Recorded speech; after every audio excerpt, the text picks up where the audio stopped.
I think inflation is the primary factor that everybody should take into consideration when trying to formulate an investment strategy, especially one that is going to do well in the coming decade.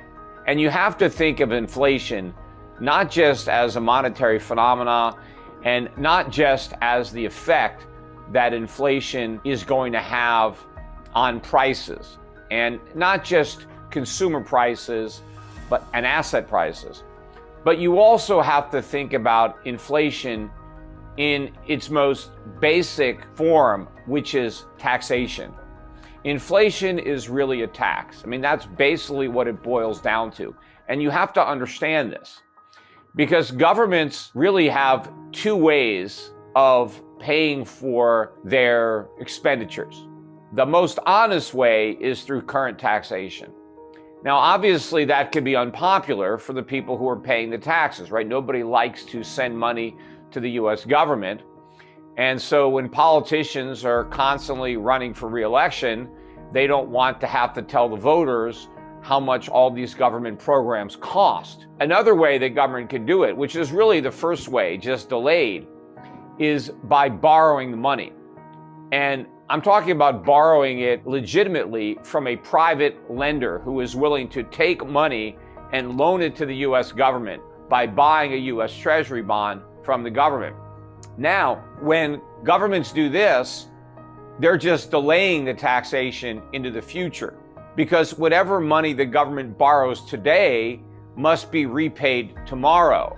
And where is the government going to get the money to repay the bondholders? Well, from the taxpayers of the future.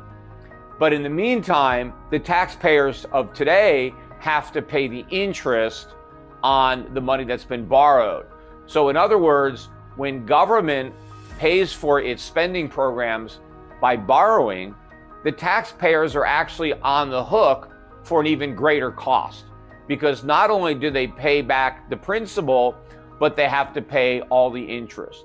It's just like if you go out, if you want to buy a new, let's say, television set, if you just buy it, it's cheaper than using a credit card and then paying your minimum payments every month. Because by the time you pay off the television set, maybe you've paid 2 or 3 times the actual cost because of all the interest that you've paid over the years. Well, that's the same thing. When you pay for government programs with debt, by the time you repay the debt, the government programs were a lot more expensive than if you had just paid for them with current taxation.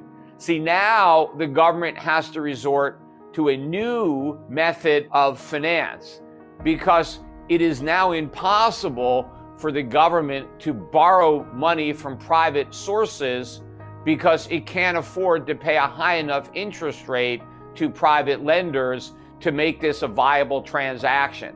And that is because of the enormity of the debt that we currently have. We have a national debt that's approaching $30 trillion.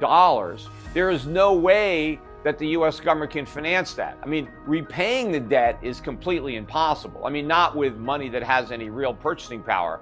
But at this point, the principal of the debt is just so enormous that even if the government was forced to pay a normal rate of interest, it could not actually make those payments. So what's happening now is that the government is financing its expenditures through inflation. And the way that process works is the government issues debt, and then it's the Federal Reserve that buys that debt. But when the Federal Reserve buys the debt, it has to expand the money supply to do it.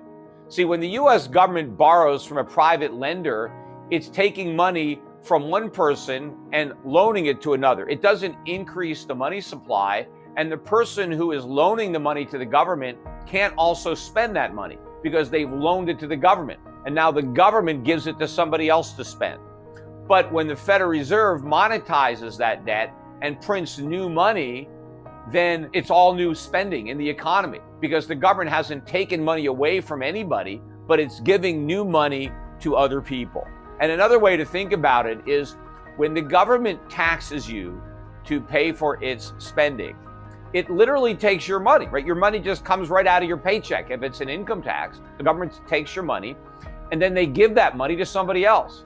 And now somebody else spends the money that you earned. You can't spend it because the government took it and gave it to somebody else. So your standard of living, your purchasing power is diminished because you have less money to spend. But when the government doesn't raise your taxes, if it just prints money and then gives it to that same individual to spend, your purchasing power, at least in dollar terms, hasn't been diminished. But now you have another guy or gal who is given all this cash that can now go out and spend it.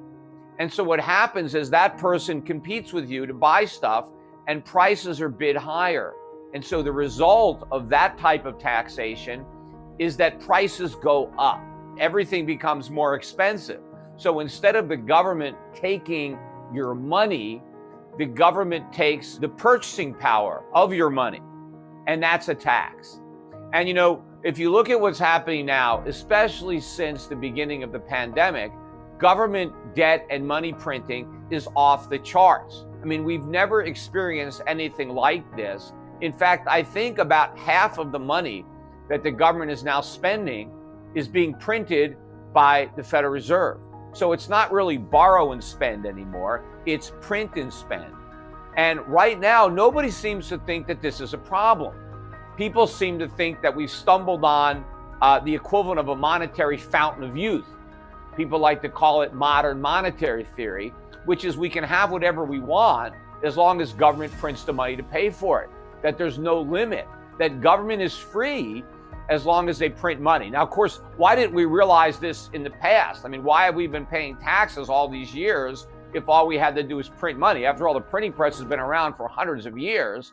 And so if we could have whatever we want by the magic of government printing money, what's the point of all of us having to pay taxes? The reality is this is a fantasy that is going to end in disaster. You have a job, you do work, and your work either aids in the production of a good that people want or need, or you're helping to provide a service that people need. And in exchange for that help, you earn money, and now you can use that money to help buy the goods and services that you yourself help to produce. And the more productive you are, well, the more you earn, and therefore the greater share of what society produces, you are able to enjoy yourself.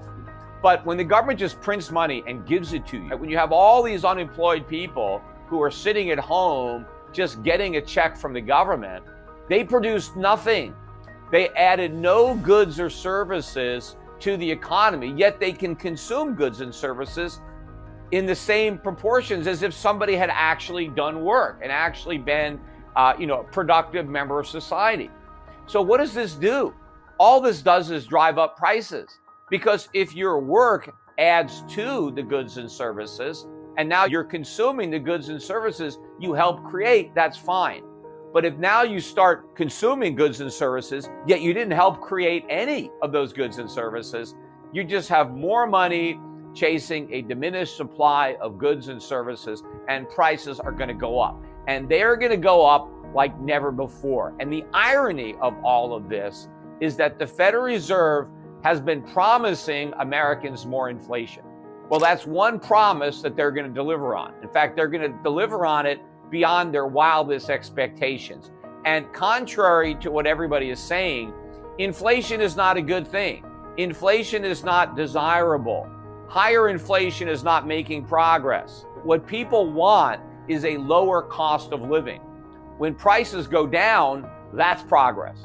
And that's capitalism. That's how capitalism works. When you have real capitalism, businesses become more productive. They become more efficient. They develop economies of scale. And as they do that, the cost of production comes down. And as the cost of production goes down, demand goes up. Because as prices go down, more people can afford to buy more stuff. And it's falling prices that have historically driven a rising standard of living.